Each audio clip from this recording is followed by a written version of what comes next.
રાજ્ય સરકારે સુરત પોલીસને જે આદેશો આપ્યા હતા કે સુરતની પહેલી કિરણ નીકળે તે પહેલા સુરતના આ ગુનેગારોને જેલના સળિયા પાછળ ધકેલી દેવાના છે અને સુરત પોલીસ જે રીતે એક્શનમાં આવી અને એક બાદ એક જે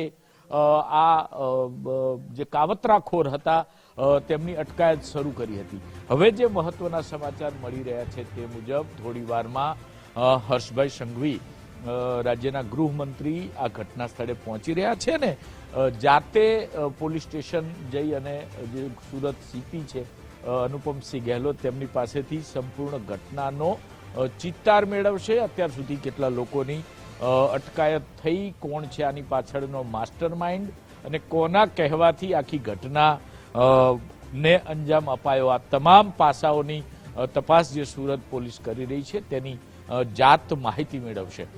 મહત્વની જો વાત કરવામાં આવે તો થોડી વાર પહેલા ગુજરાત ફર્સ્ટની સ્ક્રીન પર તમે એક મહિલાને સાંભળ્યા હશે, તેઓ કહી રહ્યા હતા કે ગયા વર્ષે પણ આ પ્રકારની હરકત થઈ હતી પરંતુ ગુનેગારો નાસવામાં સફળ રહ્યા હતા।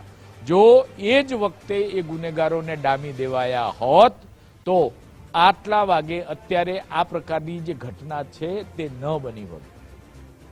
એટલે કહી શકાય કે આ પ્રકારના જે ભેજાબાજ હોય છે, જે કાવતરાખોરો હોય છે તે શાંતિ ડહોળવાનો પ્રયાસ કરતા હોય છે।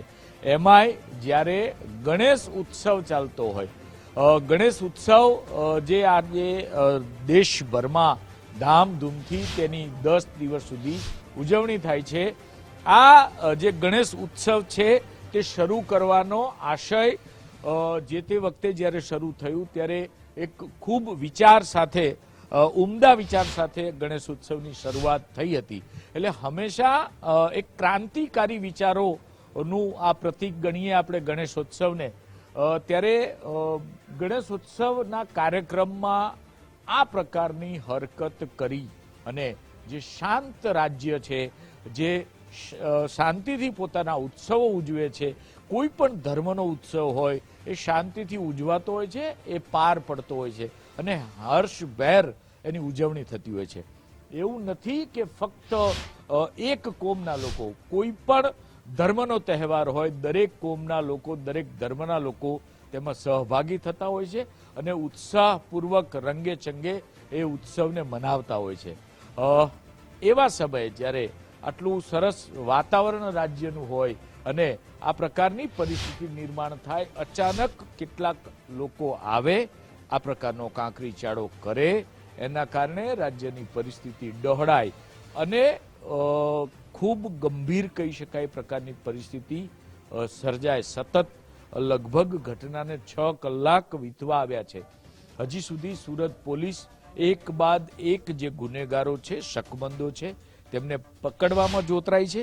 હવે એકંદરે પરિસ્થિતિ શાંત છે પરંતુ ચોક્કસથી કહીશું કે બારેલા અગ્નિ જેવી સ્થિતિ અત્યારે સુરતમાં છે।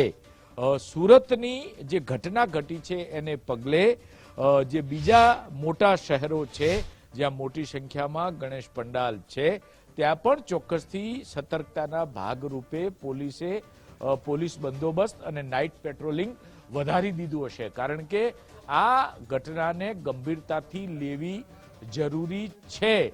ભલે શાંતિ જાળવવાની અપીલ આપણે બધા કરીએ છીએ, શાંતિ જાળવીએ છીએ, પરંતુ શાંતિની સાથે સાવચેતી પણ એટલી જ જરૂરી છે, અગમચેતી પણ એટલી જ જરૂરી છે।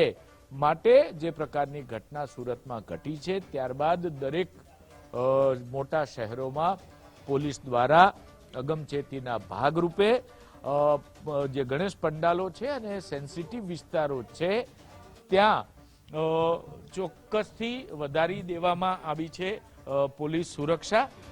ઘણા બધા વિસ્તારોમાં હવે સુરત પોલીસ જે છે તે એક્શનમાં છે। જેમ મેં થોડી વાર પહેલા જ કહ્યું હતું એમ કેટલાક એવા લોકો છે જે ઘરમાં ઘૂસી અને બહારથી લોક મારી દીધા હતા, આવા વિસ્તારોમાં એક એક ઘર આઈડેન્ટિફાઈ કરી સુરત પોલીસ લોક તોડીને ઘરમાં ઘૂસી અને જે આવારા તત્વો છે તેને પકડવા માટે પ્રયત્નો કરીએ છે અને ચોક્કસથી કહી શકાય કે આવા આવારા તત્વો ગમે એટલા ષડયંત્રો રચે પરંતુ તેને ફાવવા દેવામાં નહીં આવે. જે પ્રકારની ઘટનાએ આકાર લીધો છે તે જોઈએ તો ખૂબ ગંભીરતાથી આ ઘટનાને લેવી જરૂરી છે, કારણ કે શાંત સુરતને ડહોળવાનો આ પ્રયાસ છે, સુરતની સુરત બગાડવાની આ કોશિશ છે, એને ક્યારેય સાંખી લેવાય નહીં.